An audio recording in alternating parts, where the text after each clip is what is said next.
एक बार की बात है कि एक आदमी एक नदी पार करने की कोशिश कर रहा था। नदी जो थी वो काफी गहरी थी, लेकिन वो अब खुद ही पार करने की कोशिश कर रहा था। तभी एक छोटी सी नाव उस आदमी के सामने आती है और वो आदमी को कहती है कि चलिए मैं आपको उस पार ले चलता हूँ। लेकिन वो आदमी मना कर देता है और कहता है कि मुझे कुछ नहीं होगा, और अगर मुझे कुछ होगा भी तो ऊपर वाला आएगा मुझे बचाने के लिए।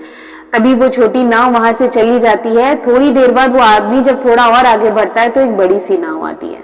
वो बड़ी सी नाव का जो ओनर होता है वो कहता है कि चलिए मैं आपको बाकी मुसाफिरों की तरह आपको भी उस पार चला लेकर चलता हूँ, वरना नदी आगे बहुत गहरी है, आपको कुछ भी हो सकता है। तो वो आदमी कहता है कि नहीं, मुझे कुछ नहीं होगा, मैं ऐसे ही जाऊंगा, और अगर मुझे कुछ होगा तो ऊपर वाला है मुझे बचाने के लिए। ठीक है, वो बड़ी वाली जो नाव थी वो भी चली जाती है। अब वो आदमी थोड़ी दूर आगे जाते ही एक बहुत गहरा सा पड़ाव आता है नदी में, और वो आदमी डूब जाता है और मर जाता है। वो सीधे ऊपर पहुंचता है और वो भगवान से मिलता है और भगवान से पूछता है कि मैं तो आपके भरोसे था, आपने मुझे बचाया क्यों नहीं।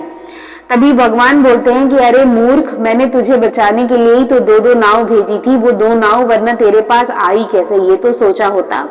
तूने खुद मेरे मौके को नहीं लिया, तूने खुद मेरे परोसे हुए प्रसाद को नहीं लिया।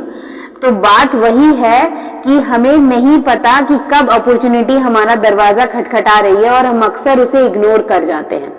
कहते हैं कि एक बार एक आदमी अंदर बैठा था दरवाजे के, तो अपॉर्चुनिटी आती है और कहती है दरवाजा खोलो, तो वो आदमी नहीं खोलता है।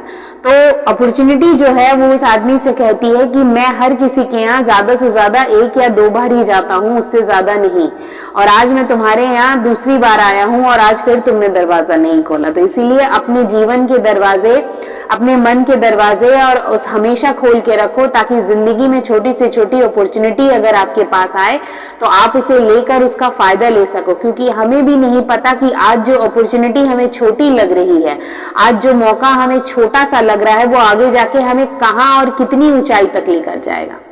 किसी भी मौके को छोड़ना नहीं चाहिए ये सोचकर कि ये छोटा है या फिर कोई और मौका हमारे लिए बड़ा आएगा।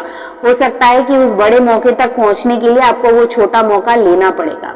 तो मेरी बात को ध्यान से सुनिएगा, समझिएगा कि उस मूर्ख व्यक्ति की तरह बिहेव मत करिएगा कि भगवान तुम्हारे लिए बड़ा मौका भेजेगा। हो सकता है कि भगवान ने यही मौका भेजा है जिससे तुम अपने बड़े मौके तक पहुंच सकते हो। Thank you.